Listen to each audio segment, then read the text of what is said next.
इस वीडियो में हम लोग पंचायत को देखने वाले हैं। और पंचायत के लिए हमारे संविधान का भाग 9 है। और अनुसूची की बात करें तो अनुसूची 11 है पंचायत को लेकर। और ग्राम पंचायत को लेकर जो भी प्रोसेस होती है, चाहे गवर्नमेंट की तरफ से या फिर लोकल बॉडीज़ की तरफ से, उसको हम पूरा देखेंगे इसमें डिटेल में। तो चलिए शुरू करते हैं।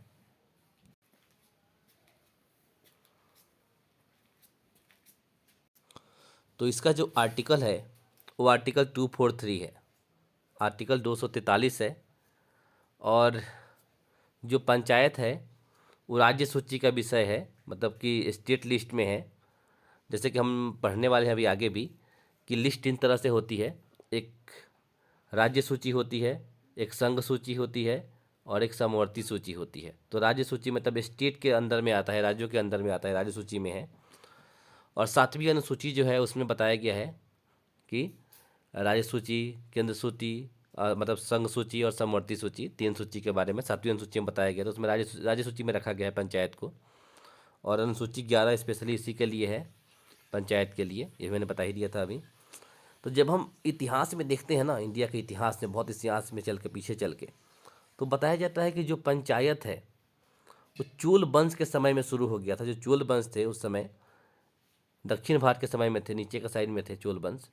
तो जो चोल वंश है वहाँ पे शुरुआत हुई थी पंचायत की भारत में, जिसको स्थानीय स्वशासन बोलते थे। लेकिन अगर क्वेश्चन बनता है कि लॉर्ड रिपन थे इनको लेकर, कि लॉर्ड रिपन जो थे आधुनिक समय में लाए, मतलब क्वेश्चन आता है कि आधुनिक पंचायत का जनक किसको माना जाता है, तो लॉर्ड रिपन को माना जाता है। ये भारत में थे और 1980 से लेकर 1984 तक ये भारत में रहे थे। और इनका यहाँ पे शासन, मतलब कि ये बोल सकते हैं कि महारानी विक्टोरिया के प्रमुख जो हैं उनकी तरफ से थे यहाँ पे वो। तो लॉर्ड रिपन थे, इन्होंने काफ़ी अच्छे अच्छे काम किए थे इस समय, इनके समय में। हालांकि अंग्रेज ने तो कोई अच्छा काम किया नहीं, बस लॉर्ड रिपन ने हालांकि काफ़ी अच्छे काम किए थे अपने समय के हिसाब से। बाद में और क्रूर होते चले गए अंग्रेज लोग हालांकि।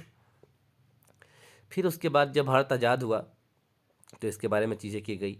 तो पंचायत को लेकर एक आर्टिकल भी है, आर्टिकल 40 है।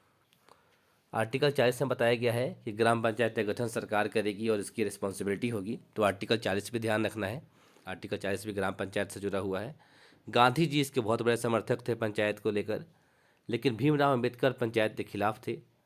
उनका मानना था कि पंचायत में जो बड़े लोग हैं, जो पैसे वाले लोग हैं, या फिर बड़ी जो जाति के लोग हैं, उनका ही कब्जा हो जाएगा, बाकी लोग का फिर से वहाँ पे जो है मिसयूज़ किया जाएगा, उनको दबाया जाएगा। तो इसीलिए वो भीमराव अम्बेडकर खिलाफ थे। और गांधी जी को लगता था कि नहीं, वहाँ पे आरक्षण किया जाए, कुछ और चीज़ें किए जाए, कि सबको मौका मिले, वहाँ पे सबको बराबर इक्वलिटी मिले।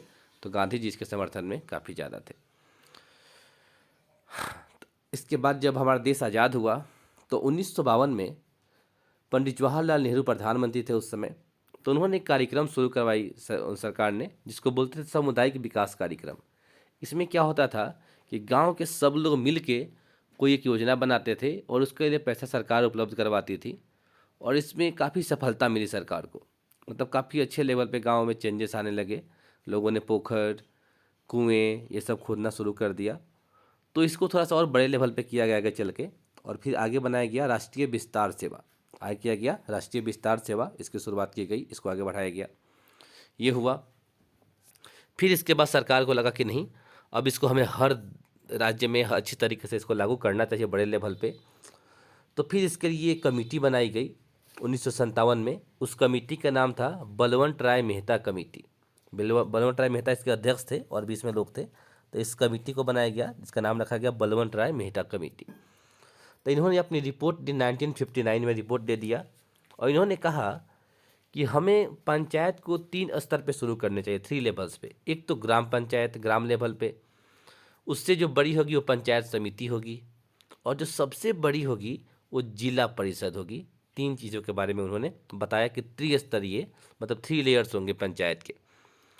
और उसके बाद सरकार ने भी इस चीज़ को मान लिया, और सरकार ने उस समय 2 अक्टूबर 1959 2 अक्टूबर 1959 को लागू कर दिया। और लागू क्या किया? नागौर, राजस्थान में। वैसे एक बात और आप ध्यान रखना कि जब आधुनिक समय में 1980-84 में लॉर्ड रिपन ने शुरुआत की थी ना पंचायती राज की, तो उन्होंने भी नागौर में ही किया था, राजस्थान में। और आज़ादी के बाद जब हमने भी शुरुआत किया तो हम लोगों ने भी नागौर में राजस्थान में ही शुरू किया, राइट। अगर पूछे कि राजस्थान के बाद दूसरा राज्य कौन सा बना था, तो बना था आंध्र प्रदेश पंचायती राज को शुरू करने वाला, ठीक है। तो यहीं से शुरुआत की गई पंचायती राज की, नागौर से 2 अक्टूबर 1959 को। 2 अक्टूबर क्यों चुना गया? क्योंकि गांधी जयंती था उसी दिन, और गांधी जी बहुत बड़े समर्थक थे पंचायती राज के, इसलिए इस दिन शुरू की गई।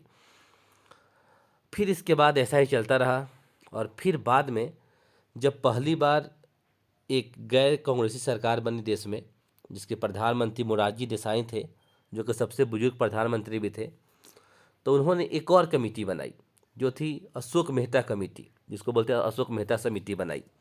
उन्होंने कहा कि नहीं नहीं, 3 लेयर ना ठीक नहीं है, 2 लेयर पे कर दो, क्योंकि हर चीज़ को बदलना चाहते थे। उन्होंने तो भारत रत्न भी बंद कर दिया था, उसमें भारत रत्नों का जो मिलता था ना, सब कुछ बंद कर दिया था उन्होंने। तो उन्होंने कहा कि नहीं नहीं, 3 लेयर का अच्छा नहीं है, 2 लेयर के करना चाहिए। एक मंडल पंचायत करना चाहिए और दूसरा जिला परिषद करना चाहिए, 2 लेवल पर पंचायत होना चाहिए। उन्होंने इसको लागू कर दिया, लेकिन फिर बाद में इनकी सरकार नहीं रह पाई, सरकार इनकी गिर गई।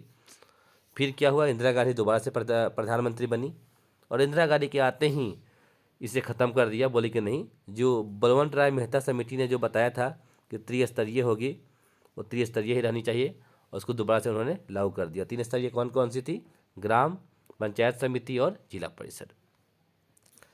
फिर संविधान में एक संशोधन किया गया, जिसको बोलते हैं 73वां संविधान संशोधन, और इसको लागू कर दिया गया 1993 में। हालांकि संशोधन तो 1992 में ही हो गया था, लेकिन लागू किया गया 1993 में। और जब इसको लागू किया गया उस समय 24 अप्रैल का दिन था। इसका दिन भी आई थिंक मैंने कहीं लिखा होगा, 24 अप्रैल को लागू किया गया।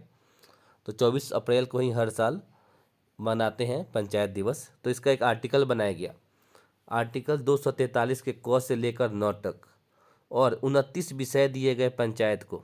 कितने? 29 विषय दिए गए कि इन विषयों पर अगर पंचायत चाहे तो कानून बना सकती है। कितने विषय हैं? 29 है।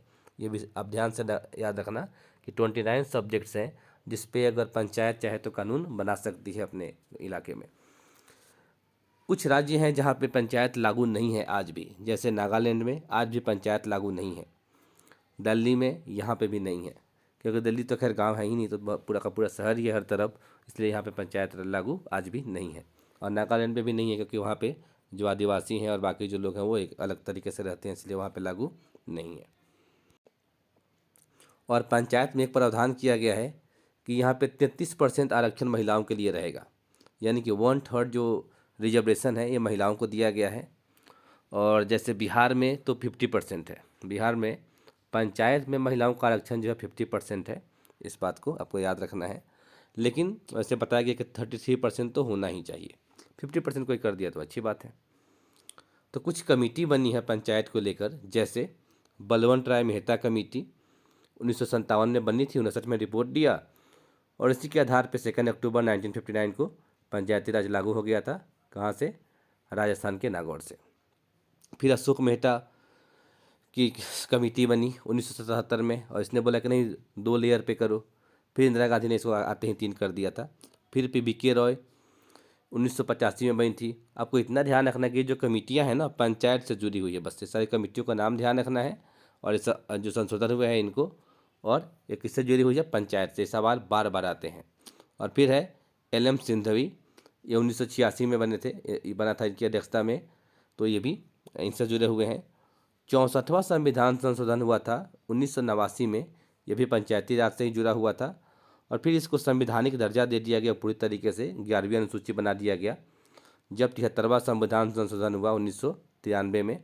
और इसमें संविधान में शुरुआत में 8 अनुसूची थी ना, तो 11वीं अनुसूची जोड़ दिया गया 1993 में, जब 73वां संविधान संशोधन करके लागू किया गया। तो इस समय अब कुछ और चीज़ें थोड़ा सा देखिए, मुखिया बनने के लिए ना कम से कम उम्र होनी चाहिए 21 साल। यहाँ पे 21 है, कम से कम उम्र 21 साल होनी चाहिए मुखिया बनने के लिए, जिसको मुखिया बोलते हैं।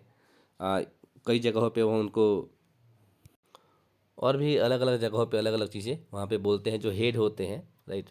कई बार मुखिया बोलते हैं, यूपी वगैरह में प्रधान भी बोलते हैं इनको।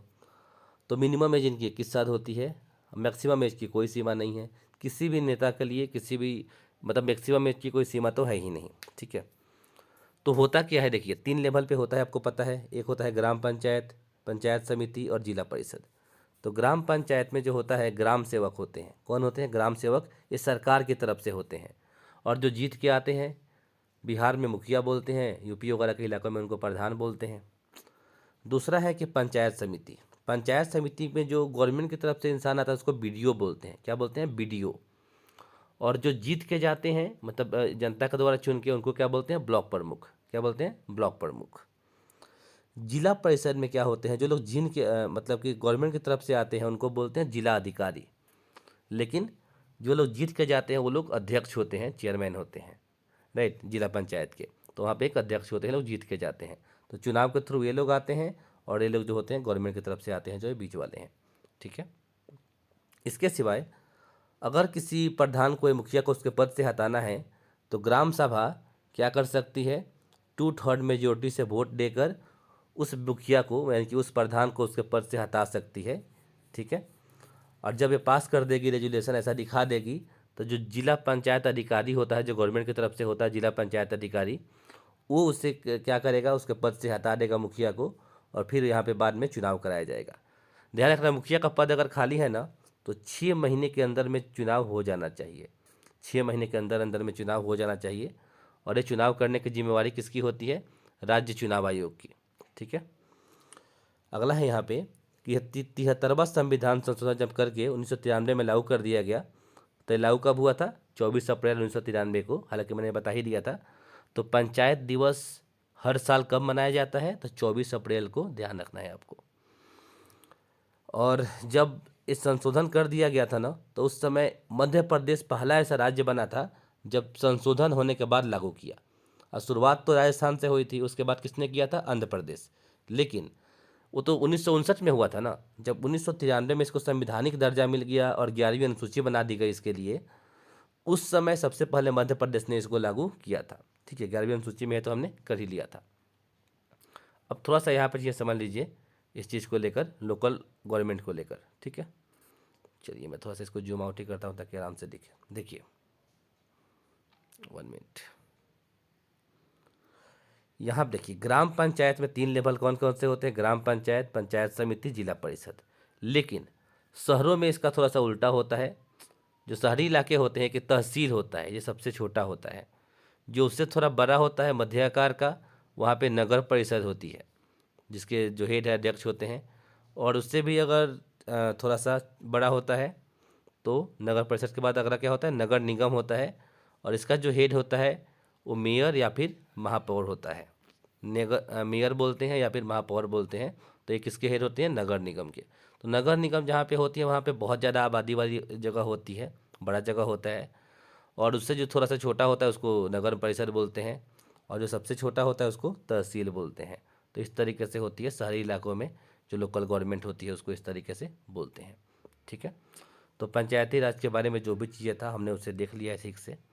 अगर आप इसे अच्छे से करते हो तो इससे जुड़ा हुआ कोई भी क्वेश्चन आपको छूटने वाला है नहीं, चाहे आप किसी भी एग्ज़ाम की प्रिपरेशन कर रहे हो आप। सो चलिए वीडियो ख़त्म करते हैं यहाँ पे, मिलते हैं नेक्स्ट वीडियो में। Till there, bye bye and take care.